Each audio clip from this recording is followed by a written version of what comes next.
जय हिंद दोस्तों एक बार फिर से आप सभी का स्वागत है हमारी इस ज्ञान की दुनिया में। दोस्तों आज के हमारे इस वीडियो में हम आपको बताएंगे शिव पुराण श्री रुद्र संहिता के तृतीय खंड के 18वें अध्याय की कथा के बारे में, जिसमें कामदेव के भस्म होने के विषय में बताया गया है। ब्रह्मा जी बोले, हे मुनि नारद, कामदेव अपनी पत्नी रति और बसंत ऋतु को अपने साथ लेकर हिमालय पर्वत पर पहुँचे, जहाँ त्रिलोकीनाथ भगवान शिव शंकर तपस्या में मगन बैठे थे। कामदेव ने शिवजी पर अपने बाण चलाए। इन बाणों के प्रभाव से शिवजी के हृदय में देवी पार्वती के प्रति आकर्षण होने लगा तथा उनका ध्यान तपस्या से हटने लगा। ऐसी स्थिति देख महायोगी शिव अत्यंत आश्चर्यचकित हुए और मन में सोचने लगे कि मैं क्यों अपना ध्यान एकाग्रचित नहीं कर पा रहा हूँ। मेरी तपस्या में यह कैसा विघ्न आ रहा है। अपने मन में यह सोचकर भगवान शिव इधर उधर चारों ओर देखने लगे। जब महादेव जी की दृष्टि दिशाओं पर पड़ी तो वे भी डर के मारे कांपने लगे।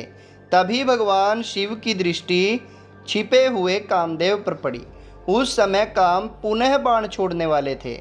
उन्हें देखते ही शिवजी को बहुत क्रोध आ गया। इतने में काम ने अपना बाण छोड़ दिया, परंतु क्रोधित हुए शिवजी पर उसका कोई प्रभाव नहीं हो सका। वह बाण शिवजी के पास आते ही शांत हो गया। तब अपने बाण को बेकार हुआ देख कामदेव डर से कांपने लगे और इंद्र आदि देवताओं को याद करने लगे। सभी देवतागण वहां आ पहुँचे और महादेव जी को प्रणाम करके उनकी भक्ति भाव से स्तुति करने लगे। जब देवतागण उनकी स्तुति कर रहे थे, तभी भगवान शिव के मस्तक के बीचों बीच स्थित तीसरा नेत्र खुला और उसमें से आग निकलने लगी। वह आग आकाश में ऊपर उड़ी और अगले ही पल पृथ्वी पर गिर पड़ी, फिर चारों ओर गोले में घूमने लगी। इससे पूर्व की इंद्रदेव का अन्य देवता भगवान शिव के क्षमा याचना कर पाते, उस आग ने वहां खड़े कामदेव को जलाकर भस्म कर दिया। कामदेव के मर जाने से देवताओं को बड़ी निराशा व दुख हुआ।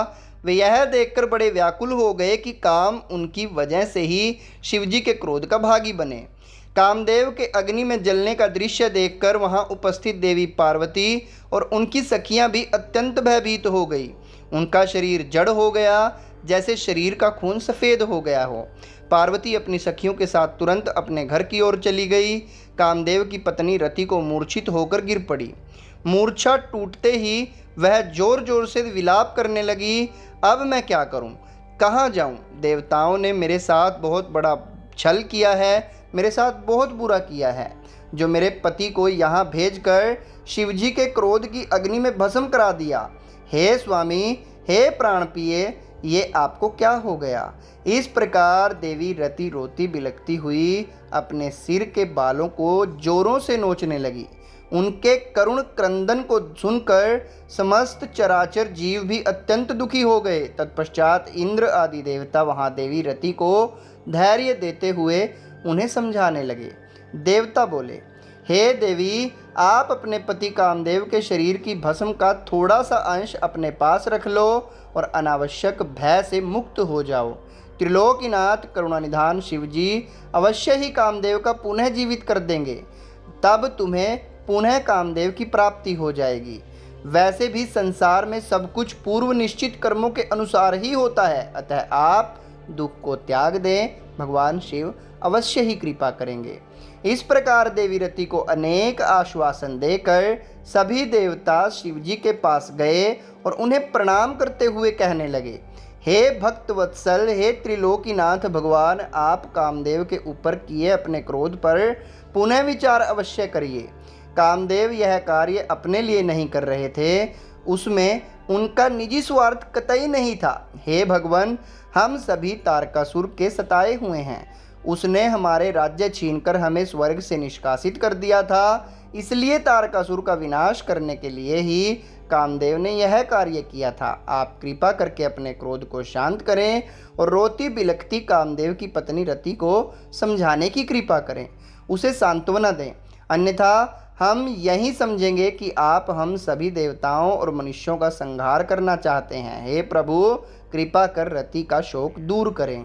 तब सदाशिव बोले, हे देवगणों, हे ऋषियों, मेरे क्रोध के कारण मैंने कामदेव को अपने तीसरे नेत्र से भस्म कर दिया है। जो कुछ हो गया उसको अब बदला नहीं जा सकता, परंतु कामदेव का पुनर्जन्म अवश्य होगा। जब विष्णु भगवान श्री कृष्ण का अवतार लेंगे और रुक्मिणी को अपनी पत्नी के रूप में स्वीकारेंगे, तब देवी रुक्मिणी के गर्भ से श्री कृष्ण के पुत्र के रूप में कामदेव जन्म लेंगे। उस समय कामदेव प्रद्युम्न नाम से जाने जाएंगे। प्रद्युम्न के जन्म के तुरंत बाद ही शंबर नाम का असुर उसका अपहरण कर लेगा और उसे समुद्र में फेंक देगा। रति, तब तक तुम्हें शंबर के नगर में ही निवास करना होगा। वहीं पर तुम्हें अपने पति कामदेव की प्रद्युम्न के रूप में प्राप्ति होगी। वहीं पर प्रद्युम्न के द्वारा शंबरासुर का वध होगा।